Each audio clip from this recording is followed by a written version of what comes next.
Hi எல்லோரும் எப்படி இருக்கீங்க? கண்டிப்பாக ரொம்ப நல்லா இருப்பீங்கன்னு நினைக்கிறேன், நம்புகிறேன். So welcome to Vinitha's creations. இன்றைக்கி என்ன வீடியோன்னு பார்த்தீங்கன்னா, நீங்கள் தமிழ்லேயே பார்த்துருந்துருப்பீங்க.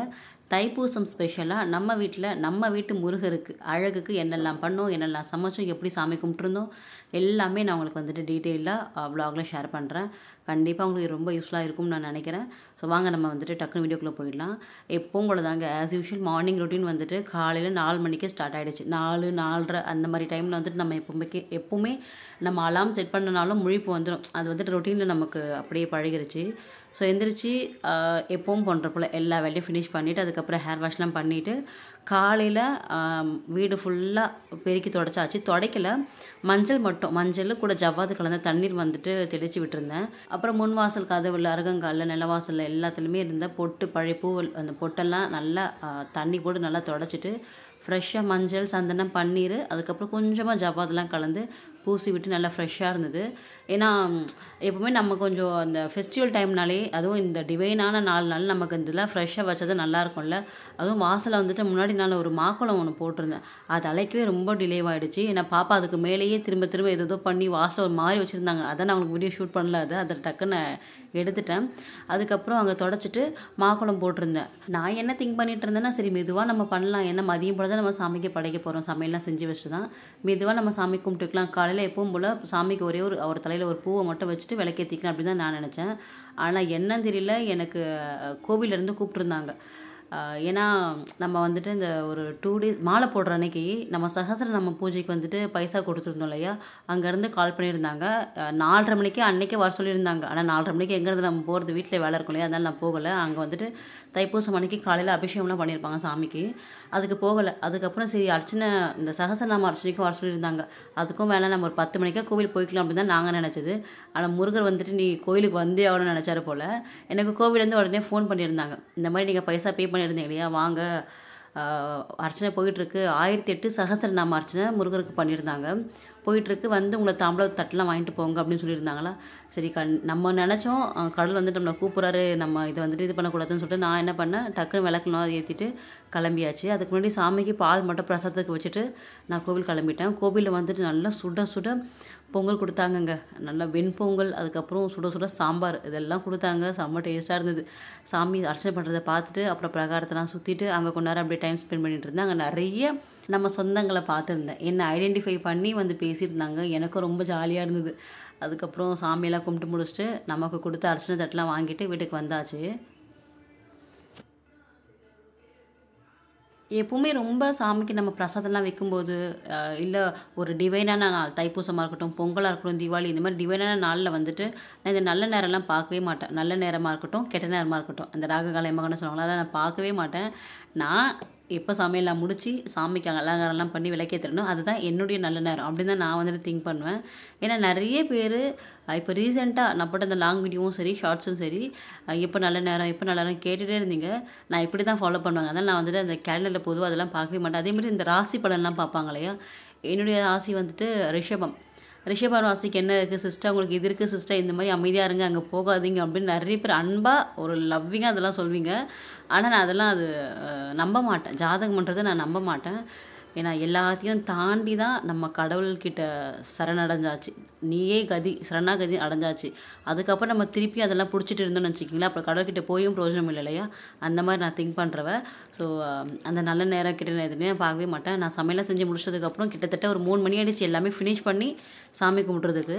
அதுக்கு முன்னாடி மாவிளக்குக்கு ரெடி பண்ணிகிட்டு இருந்தேன். மாவிளக்கில் தேனும் தினைமாவும் கலந்து மாவிளக்கு அந்த விளக்கு போடுவாங்களே, அதுதான்.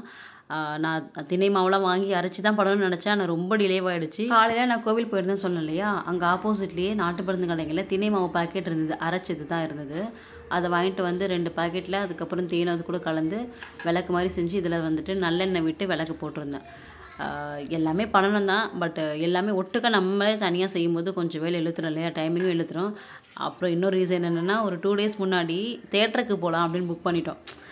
எனக்கு ஒரு மாதிரி ரொம்ப ஃப்ரஸ்ட்ரேஷனாக இருக்குது, ரொம்ப ஸ்ட்ரெஸ்ஸாக இருக்குது. ஏன்னா நிறைய ஒர்க் பண்ணிகிட்டே இருக்கும்போது நமக்கு ஒரு நாளில் அந்த கம்ப்யூட்டர்லாம் வந்துட்டு ஒரு மாதிரி ஹேக் ஆகும்ல, அந்த மாதிரி நம்ம வந்துட்டு கரெக்ட் ஆகிடுவோம். அந்த நேரத்தில் கொஞ்சம் எங்கேயாவது வெளியிலலாம் போகும்போது கொஞ்சம் லைஃப் அதுமாரி ஃபேமிலி கூட ஸ்பெண்ட் பண்ணும்போது நல்லாயிருக்கும்ல, அந்த மாதிரி தான். ஸோ நான் சொல்லிகிட்டே இருக்கும்போது தான் சொன்னாங்க, ஓகே இரு வந்துட்டு சினிமாவுக்கு புக் பண்ணுறாங்க, போய் ஜாலியாக நம்ம சினிமா பார்த்துட்டு வரலாம் அப்படின்னு சொல்லியிருந்தாங்க. அப்போ உடனே புக் பண்ணிட்டோம். அது தைப்பூசம் அவங்க வந்துட்டு அந்த டேட் இது பண்ணாமல் தைப்பூசம் அன்றைக்கி புக் பண்ணிட்டாங்க. 6 மணி போல் திருவள்ளூர் கிட்டே போய் போகணும். 6:30க்கு நமக்கு படம் ஸ்டார்ட் ஆகும். நம்ம இங்கேருந்து ஒரு 5:30 மணிக்கு கிளம்புனா தான் கரெக்டாக இருக்கும். சரி நான் என்ன திங்க் பண்ணேன், நமக்கு டக்குன்னு ஒரு 5 மணிக்குள்ளே நம்ம எல்லா வேலையும் ஃபினிஷ் பண்ணிவிடுவோம், அதுக்கப்புறம் நம்ம டக்குன்னு கிளம்பிக்கலாம் அப்படின்னு வந்துட்டு ஃபஸ்ட்டு முதல் வழியாக ஐயனுக்கு எல்லாமே பண்ண ஸ்டார்ட் பண்ணியாச்சு. சாமிக்கு படையல் பார்த்தீங்கன்னா கேரட்டு, பீன்ஸு, அதுக்கப்புறம் கத்திரிக்காய், முருங்கைக்காய், இந்த மாதிரி எல்லா காய்கறியும் சேர்த்து சாம்பார், அதுக்கப்புறம் வாழைக்காய் பொரியல். எந்த ஒரு நல்ல விஷயமா இருக்கட்டும், இல்லை என்ன வீட்டில் ஃபெஸ்டிவல் நடந்தாலும் வாழைக்காய் செய்கிறது ரொம்ப நல்லது. வாழடி வாழையாக நம்ம குடும்பம் தொலைக்கணும் அப்படின்னு சொல்லுவாங்க. ஸோ வாழைக்காய் எப்படி கிடைச்சாலுமே வாங்கி செய்யுங்க. வாழைக்காய், அப்புறம் சாம்பார், சாதம், அப்பளம், வடை, பாயசம் வந்துட்டு சேமியா பாயசம் செஞ்சுருந்தேன். வடை வந்துட்டு உளுந்து வடை செஞ்சுருந்தேன். கடகடன்னு ஒரு பர்னரில் சாதம் வைக்கிறது, ஒரு பர்னரில் சாம்பார் செய்கிறது, இன்னொன்று வாழைக்காய் பொரிக்கிறது, இது மாதிரி மாற்றி அப்படியே ஆல்டர்னேட்டிவாக ஒன்று பண்ணும்போது ஈஸியாக எனக்கு வந்துட்டு ஒரு 1.5 ஹவரில் எல்லா சமையலும் நான் ஃபினிஷ் பண்ணி முடிச்சாச்சு. அப்படியே சைட் பை சைடு இருந்த பாத்திரத்தெல்லாம் சிங்கில் அள்ளி போட்டு தேய்ச்சாச்சு. கிச்சனை ஃபுல்லாக க்ளீன் பண்ணி விட்டாச்சு. ஃபைனலாக வடைக்கு வந்துட்டு எண்ணெய் போட்டு அதை நல்லா வடையை குட்டி குட்டியாக நல்லா சுட்டு எடுத்துட்டு, அதுக்கப்புறம் பாயசத்துக்கு நெய்யில் முந்திரி, திராட்சை, ஏலக்காய்லாம் போட்டு வறுத்ததையும் கொட்டியாச்சு. ஸோ ஃபைனல் சமையலாம் முடிச்சு சாமிக்கு இலையும் போட்டு சாப்பாடு படையல் பண்ணியாச்சு. படையல் பண்ணும்போது நான் திங்க் பண்ணது ஒன்று தான், என்னால் முடிஞ்சது, எனக்கு நீங்கள் அருளினது நான் வந்துட்டு உங்களுக்கு பண்ணியிருக்கேன். ஸோ இது வந்துட்டு நீங்கள் கண்டிப்பாக ஏற்றுக்கணும் அப்படின்னு. ஏன்னா இது வந்துட்டு ஒரு கிராட்டிடியூட் தான், என்னுடைய கிராட்டிடியூட் நான் இந்த மாதிரி காட்டுறேன், அவ்வளோதான். நம்மளால் முடிஞ்சதை சாமிக்கு செய்யலாம். சக்கரை பொங்கல் வைக்கலாம், அவல் வைக்கலாம், என்ன நமக்கு அன்றைக்கி கிடைக்கிறதோ நம்ம அதை வச்சு சாமி கும்பிட்டுக்கலாங்க. பெருசாக பண்ணுறவங்களுக்கு முருகர் வந்துட்டு பெருசாக அப்படியே காய்ச்சி கொடுப்பாரு. சின்னதாக பண்ணுறவங்களுக்கு முருகர் சின்னதாக வருவார், இல்லை வராமே போவார். அந்த மாதிரி எந்த ஒரு இதுவும் கிடையாது. நம்ம எப்படி சாமி கும்பிட்டாலும் நம்ம மனசு நல்ல பெருசாக இருந்ததுன்னா கடவுள் கண்டிப்பாக அதில் வந்துட்டு குடியிருவார்.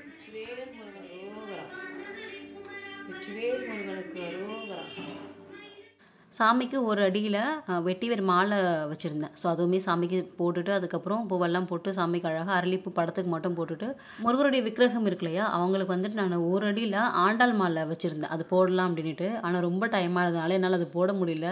எனக்கு பூஜை பண்ணதுக்கு அப்புறம் தான் எனக்கு தோணுச்சு, ஐயோ நம்ம இது போட மறந்துட்டோமே அப்படின்னு. ஏன்னா ஒன்று ஆசாசியாக வாங்கி வைக்கிறேன்னா அந்த டைம் கடகடன்னு பண்ணியாகணும் அப்படின்ற ஒரு ஹரிபரில் வந்துட்டு எல்லாத்தையும் மறந்துட்ட மாதிரி ஆகிடுச்சு. அன்றைக்கி எல்லாத்தையும் கம்ப்ளீட் பண்ணிவிட்டேன், இது மட்டும் வைக்க முடியாமல் போயிடுச்சு. ஓம் விளக்கு, 2 சைடு கேரள விளக்கு, அதுக்கப்புறம் வெத்தலை தீபம் போடக்கூடிய 6 விளக்கு, தேன் திணை மாவு விளக்கு, இதெல்லாமே அழகாக ஏற்றிட்டு சாமி கும்பிட்டு ஸ்டார்ட் பண்ணியாச்சு. தைப்பூசம் அன்னைக்கு நடந்ததை ரியலாக போட்டு எடிட் பண்ணாமல் பாருங்கள்.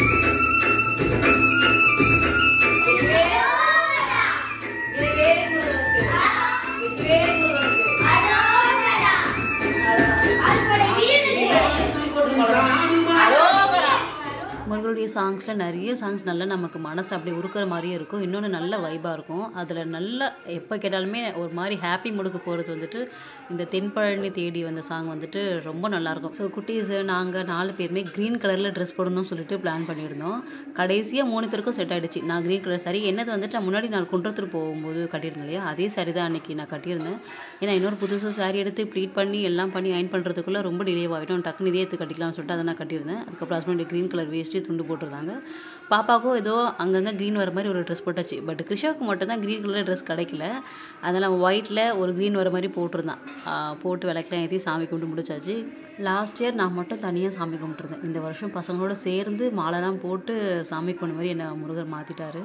ஸோ ரொம்ப சந்தோஷமாக இருந்தது. இதில் இன்னொரு ஆச்சரியம் என்னென்னா, நம்ம இவ்வளோ விஷயம் பார்த்து பண்ணிகிட்ருக்கோம். ஒரு குழந்தை வந்துட்டு அப்படியே உட்காந்து நம்ம பண்ணுறதெல்லாம் பார்த்துட்ருக்கு அப்படின்ற மாதிரி தான் எனக்கு எப்போவுமே முருகரை பார்த்தாலே தோணிகிட்டே இருக்கும்.